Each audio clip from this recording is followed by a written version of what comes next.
Hi, everyone, and thank you for joining us here on KREM 2 News at noon. I'm Laura Papetti.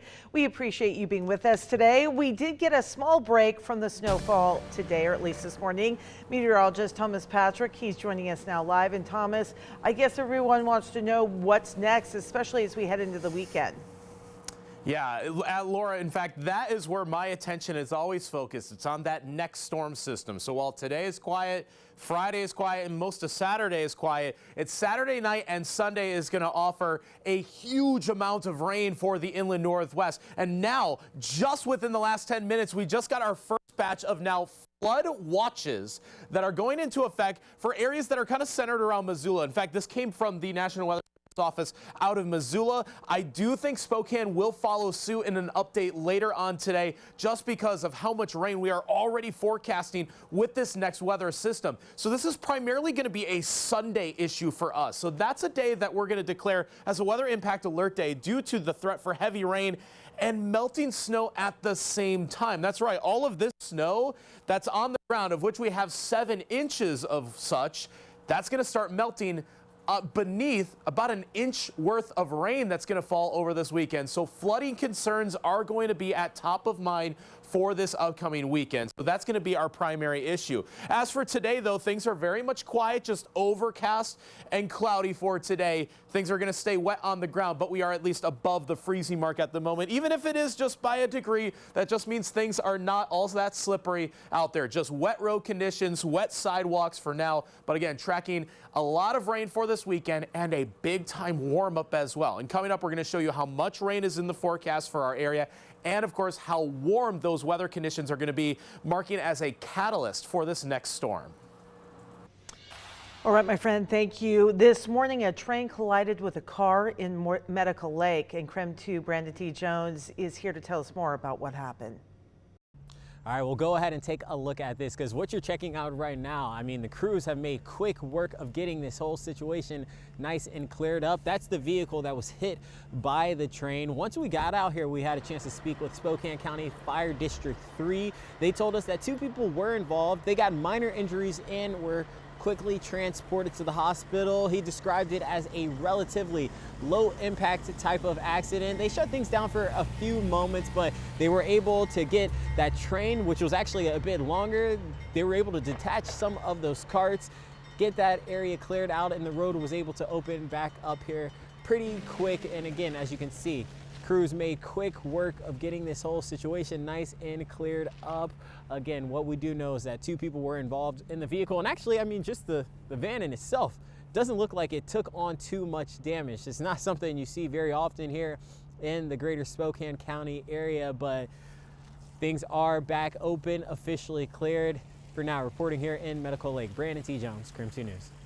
Brandon, thank you very much. Just a few minutes past noon right now, and Bloomsday just wrapped up a media conference at No Lie Brew House. Can't believe we're already talking about Bloomsday and everything spring. KREM 2's Regan Gallo attended the event. And Regan, I guess everybody wants to know what's new with Bloomsday 2025. Well, Laura, a lot of new things are coming to Bloomsday, and the crowd has dwindled a little bit behind me, but it was very, very busy this morning. Everyone was enjoying some snacks. But the first big thing I want to show off is the wonderful new poster for Bloomsday 2025. This was unveiled this morning, and it's pretty just a big integral part of Spokane's community in this event here. So we're going to be seeing this poster pretty much all over the next coming months.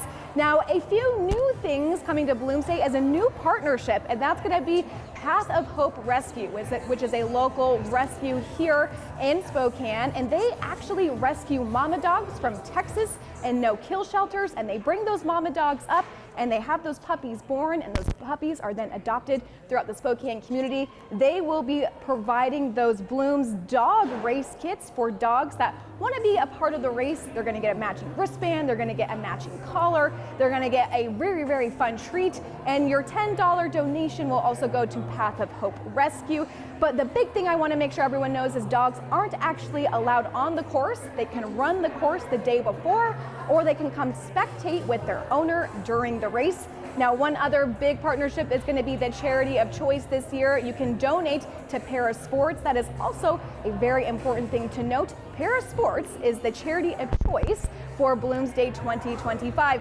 Now, the last thing I want to make sure people know, it is a $28 registration fee. And if you do want to have your dog be a part of it, that's going to be an extra $25. We're getting pretty excited. The community is excited. We're going to have some more interviews for our later shows tonight talking about all things Bloomsday. But Laura, we got a great poster. We got a great event ahead. We're getting excited. I'm going to throw it back to you.